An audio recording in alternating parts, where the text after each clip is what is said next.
Good evening to everyone. कैसे हो आप सभी लोग? उम्मीद करता हूँ आप सब लोग बहुत अच्छे होंगे, एकदम मस्त और स्वस्थ होंगे। और दोस्तों यहाँ पर हम बात करने वाले हैं आपके यूपीडीएलएड के सेकेंड सेमेस्टर के थर्ड पेपर की, जो कि आपका विज्ञान विषय है।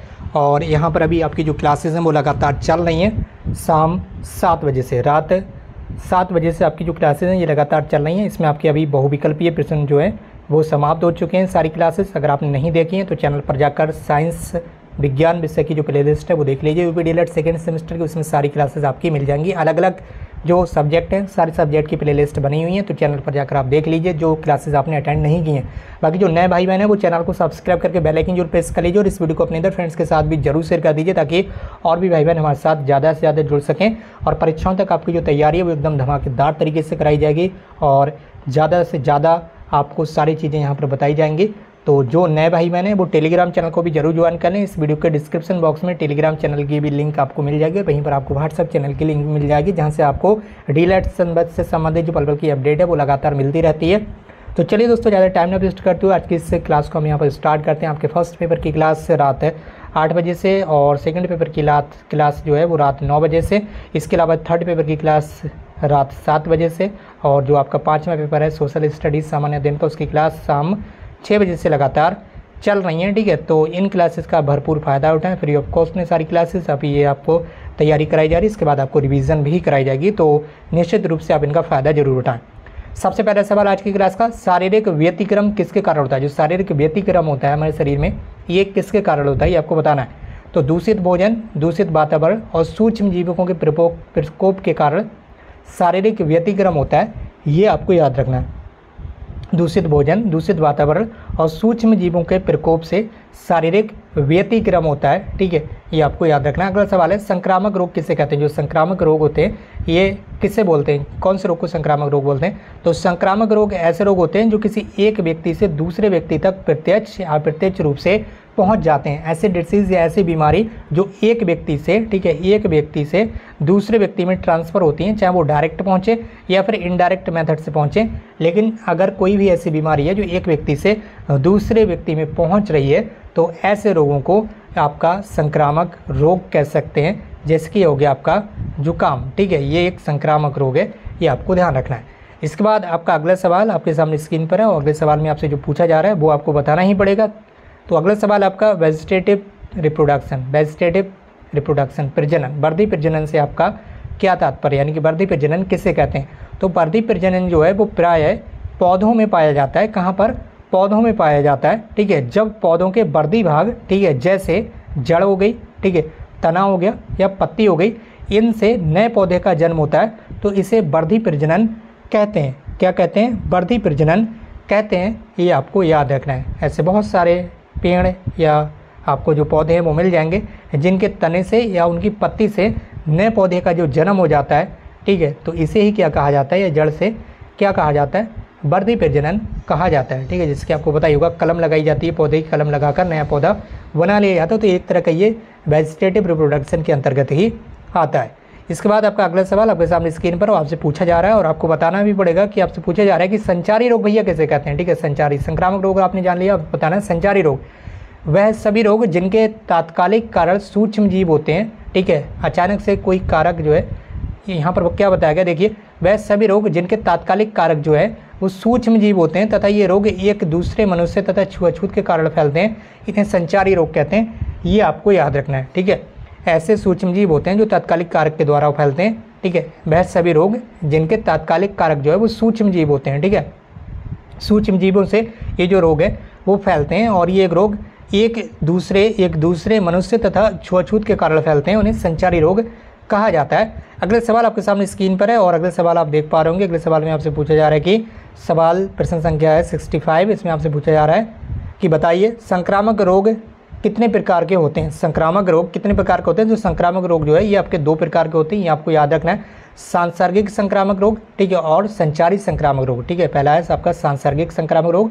और दूसरा आपका संचारी संक्रामक रोग। ये आपके 2 प्रकार के संक्रामक रोग जो है वो होते हैं। इसके बाद आपका अगला सवाल है, परमाणु का आवेश क्या होता है? जो परमाणु का आवेश होता है ये क्या होता है? परमाणु का आवेश क्या होता है? 0 होता है। परमाणु का आवेश, परमाणु पर आवेश कितना होगा? 0 होगा, ये आपको बताना है। ठीक है, कितना? 0। परमाणु पर जो आवेश होगा वो 0 होगा।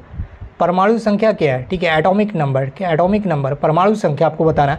वह मूलभूत संख्या जो उस परमाणु के नाभिक में प्रायः प्रोटॉनों की संख्या को बतलाती है। जैसे कोई परमाणु हो गया, ठीक है, कोई भी परमाणु हो गया और उसके परमाणु के नाभिक में मान लीजिए जो प्रोटॉनों की संख्या है वो 4 है, ठीक है, कितनी है, प्रोटॉन की संख्या 4 है, तो परमाणु संख्या उसकी कितनी होगी, उस परमाणु की परमाणु संख्या कितनी होगी, 4 होगी। यही चीज़ इसमें बताई गई है, आप देख सकते होंगे यहाँ पर ये चीज़ यहाँ पर आपको बताई जा रही है कि किसी परमाणु के नाभिक में प्रायः प्रोटॉनों की जो संख्या होती है वही बतलाती है। परमाणु संख्या क्या होता है, किसी परमाणु के नाभिक में जो प्रोटॉनों की संख्या होती है, प्रोटॉन की संख्या ही उसका परमाणु संख्या कहलाती है। वह संख्या इलेक्ट्रॉनों की संख्या के तुल्य भी होती है, इसे प्रोटॉन संख्या भी कहा जाता है, ठीक है। और वह संख्या है वह इलेक्ट्रॉनों की संख्या के तुल्य भी होती है, इसे क्या कहा जाता है, प्रोटॉन संख्या भी कहा जाता है और परमाणु संख्या भी कहा जाता है। ये आपको याद रखना है। इसके बाद आपका अगला सवाल आपके सामने स्क्रीन पर है और यहाँ पर आप देख पा रहे होंगे अगला सवाल क्या पूछ रहा है। अगले सवाल में आपसे पूछा जा रहा है कि परमाणु भार किसे कहते हैं, एटॉमिक वेट, परमाणु भार, इसे ज्ञात करने का सूत्र भी बताना है भैया आपको। तो जो आजकल इसे जो है वो आपेक्षिक परमाणु द्रव्यमान भी कहते हैं, आपको याद रखना है। और जो परमाणु भार है इसका सूत्र भी यहाँ पर आपको याद रखना है। परमाणु भार निकालने का सूत्र ध्यान रखेंगे, तत्व के प्रत्येक परमाणु का औसत भार, ठीक है, कोई तत्व है उसका प्रत्येक परमाणु है उसका आपको पहले औसत भार लेना होगा। उसके बाद बटे में यहाँ पर क्या करना है, कार्बन 12 परमाणु का भार बटे 12, ठीक है, कार्बन 12 परमाणु का भार, ये बटे में 12 भी आपको लिखना होगा। तो ये क्या हो गया आपका, ये हो गया आपका परमाणु भार ज्ञात करने का सूत्र, जो कि आपको यहाँ पर याद रखना है।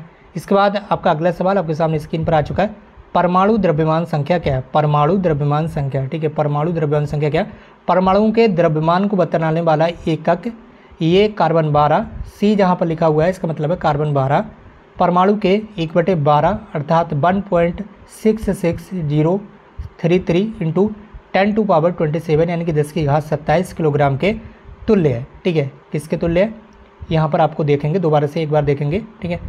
परमाणुओं के द्रव्यमान को बतलाने वाला एकक, परमाणुओं के द्रव्यमान को बतलाने वाला एकक ये कार्बन 12 परमाणु के 1/12 किलोग्राम के तुल्य है, ठीक है, कार्बन 12 परमाणु के 1/12 के तुल्य है, ठीक है, अर्थात ये जो तुल्य है यानी कि बराबर है वो 1.66033 गुणा 10⁻27 के किलोग्राम के तुल्य है। ये आपको याद रखना है, ठीक है। तो यहाँ पर ये आपने परमाणु द्रव्यमान संख्या के बारे में जाना, परमाणु द्रव्यमान संख्या, ठीक है, ये किसके बराबर होती है, ये आपने अभी यहाँ पर पढ़ लिया, कार्बन 12 परमाणु के 1/12 के किलोग्राम के तुल्य रहती है, ये आपको याद रखना है।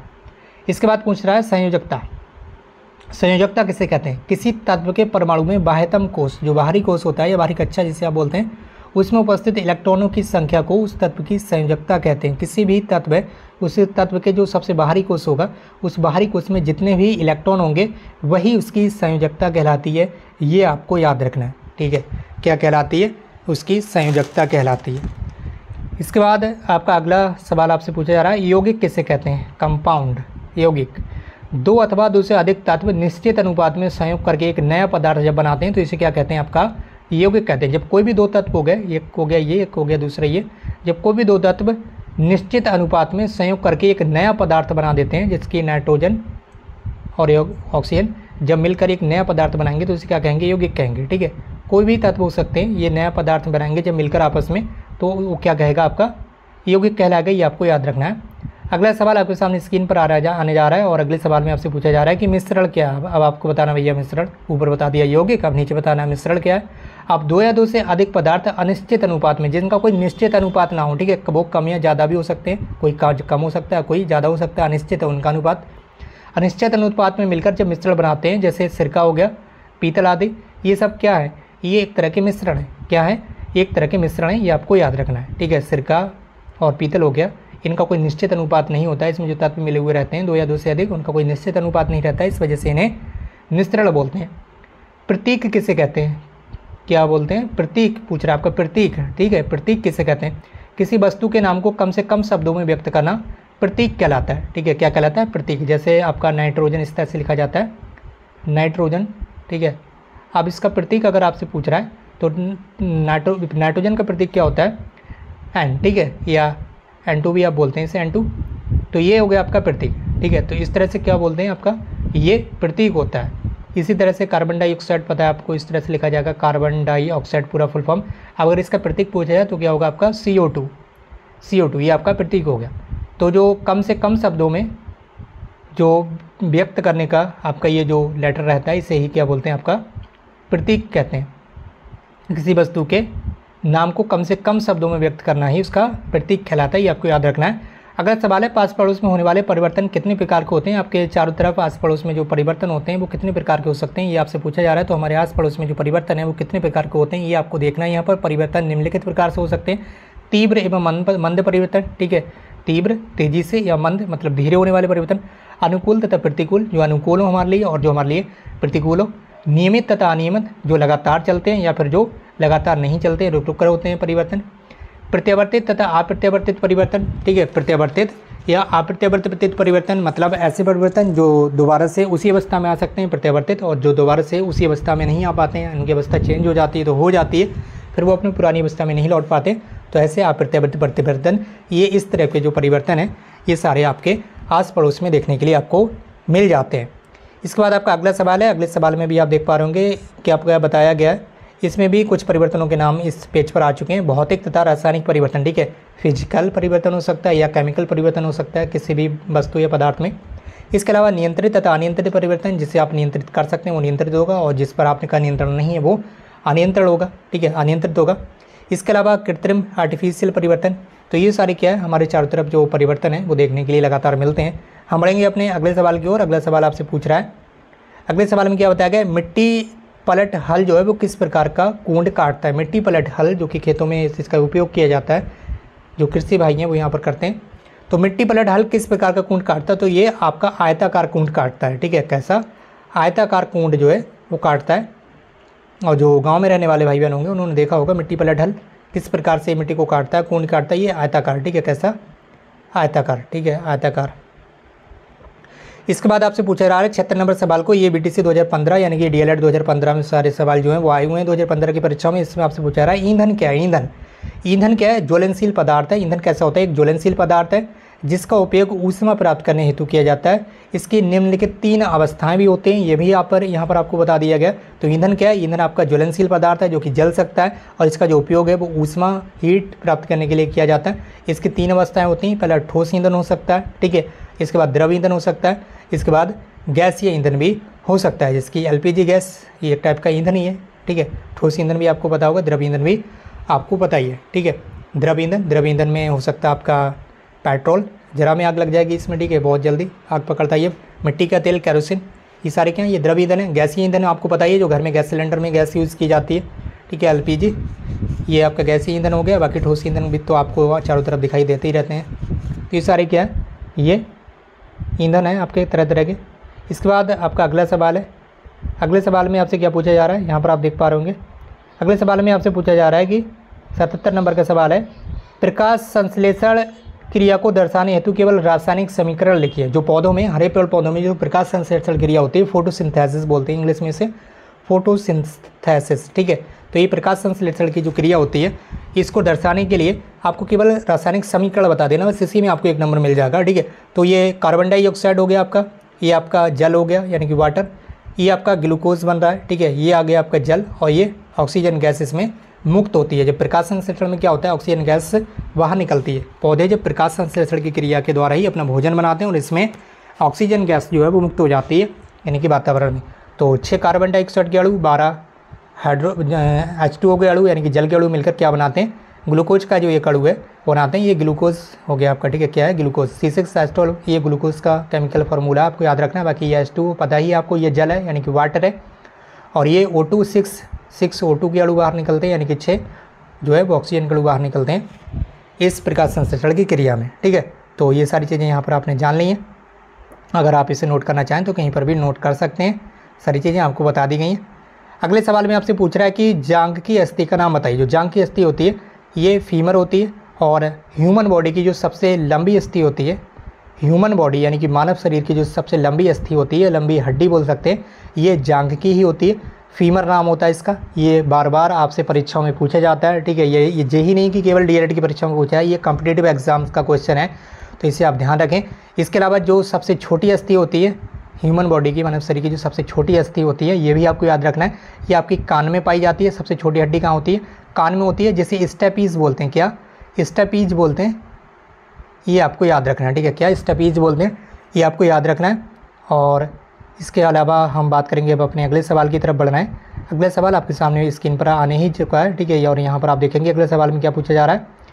प्रश्न संख्या 79, 4Na+O2 यहाँ पर समीकरण है, इसे आपको कंप्लीट करना है। इस समीकरण को कंप्लीट कीजिए, यानी कि सोडियम के 4 अणु और ऑक्सीजन के 1 अणु, ये मिलकर आपस में क्या बनाएंगे, ठीक है, ये आपको बताना है, ठीक है।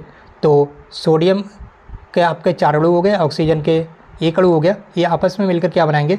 2Na2 यानी कि सोडियम ऑक्साइड। 2Na2 यानी कि सोडियम ऑक्साइड, ये आपका जो तत्व है ये बनाएंगे, ये आपको याद रखना है, ठीक है। इसके बाद आपका अगला सवाल है। अगले सवाल में आपसे क्या पूछा जा रहा है, और अगले सवाल में आपसे पूछा जा रहा है, यहाँ पर आप देख पा रहे होंगे अगले सवाल 80 नंबर का ये सवाल है। किसी परमाणु को दर्शाने के लिए परमाणु संख्या, द्रव्यमान संख्या तथा तत्व का प्रतीक प्रदर्शित करने के लिए निर्धारित तरीके को लिखिए, ठीक है। यहाँ पर तरीका आपको बताना है किस तरीके से लिखा जाएगा किसी परमाणु में परमाणु संख्या अगर आपको बताना हो, या द्रव्यमान संख्या बताना हो, या तत्व का प्रतीक बताना हो, तो किस तरह से यहाँ पर लिखा जाएगा, ये आपसे पूछा है। तो इसे आप किस तरह से प्रदर्शित करेंगे, यहाँ पर आपको समझना है। मान लीजिए कोई भी आपके पास तत्व है, मान लीजिए यहाँ पर आपके पास सोडियम ही है, ठीक है, Na सोडियम ही है। यहाँ नीचे जो आप संख्या लिखेंगे, यहाँ पर कोई भी संख्या लिखेंगे, तो ये क्या रहेगी, जहाँ पर O लिखा हुआ है, ठीक है। कोई भी पदार्थ है आपके सामने, कोई तत्व है, ठीक है, मान लीजिए Na, जैसे कि हमने अभी यहाँ पर लिखा, पहले इसे यहाँ पर थोड़ा इरेज कर देते हैं, उसके बाद दोबारा से आपको समझाते हैं। जो नए भाई बहन हैं वो चैनल को सब्सक्राइब जरूर कर लें और इस वीडियो को शेयर भी करें अपने फ्रेंड्स के साथ, ताकि और भी स्टूडेंट्स हमारे साथ जुड़ सकें, ठीक है। तो जैसे कि मान लीजिए यहाँ पर कोई पदार्थ आपके सामने, कोई तत्व है Na, ठीक है, सोडियम। अब यहाँ पर अगर इसके नीचे आप इस तरह से कोई संख्या लिखते हैं 0, तो 0 यहाँ पर क्या बताया गया है, ठीक है। 0 का क्या नाम लिखा है यहाँ पर? परमाणु संख्या। नीचे जो भी आप लिखेंगे ये इसकी परमाणु संख्या होगी। क्या होगी? परमाणु संख्या। अब यही पदार्थ है, ठीक, यही तत्व है, सॉरी, यही तत्व आपका। इसी में अगर आप ऊपर कुछ भी लिख सकते हैं, ठीक है। ऊपर अगर आप कुछ भी लिखते हैं, जिसको कुछ भी लिखते हैं, ऊपर कोई संख्या लिखते हैं, ठीक है, कुछ भी आप लिख दिया ऊपर, ठीक है, तो ऊपर क्या होगा? m ऊपर लिखा हुआ है ऊपर की साइड में, तो m जहाँ m क्या है, ये परमाणु का द्रव्यमान संख्या जो है वो बताई जाती है, परमाणु द्रव्यमान बताता है, ठीक है। और जो यहाँ पर x है, x जो यहाँ पर लिख कर बताया इन्होंने, ये तत्व है, ठीक है, ये कोई तत्व होगा, ठीक है। ये क्या होगा? एक तत्व होगा। इस तत्व में अगर आप ऊपर कोई संख्या लिखेंगे तो वो उसका परमाणु द्रव्यमान प्रदर्शित करेगा, और नीचे की साइड में आप कोई संख्या लिखेंगे तो उसका परमाणु संख्या जो है वो यहाँ पर प्रदर्शित करता है, और ऊपर जो संख्या लिखी होगी वो आपकी परमाणु द्रव्यमान को प्रदर्शित करती है। यही चीज़ इसमें पूछा जा रहा है कि इसे आप उदाहरण देकर बताइए कि किस तरह से ये प्रदर्शित होता है, ठीक है। तो इस वीडियो को शेयर जरूर कीजिए अपने फ्रेंड्स के साथ, और क्लास आपको अच्छी लगी हो तो चैनल को सब्सक्राइब करके हमसे जुड़ जाइए। अगर आपको कोई सवाल है तो नीचे कमेंट बॉक्स में जरूर टाइप कीजिए। और दोस्तों, आज के इस क्लास को यहीं पर समाप्त करते हैं। हमसे जुड़ने के लिए आपका बहुत बहुत धन्यवाद। Thank you so much for watching this.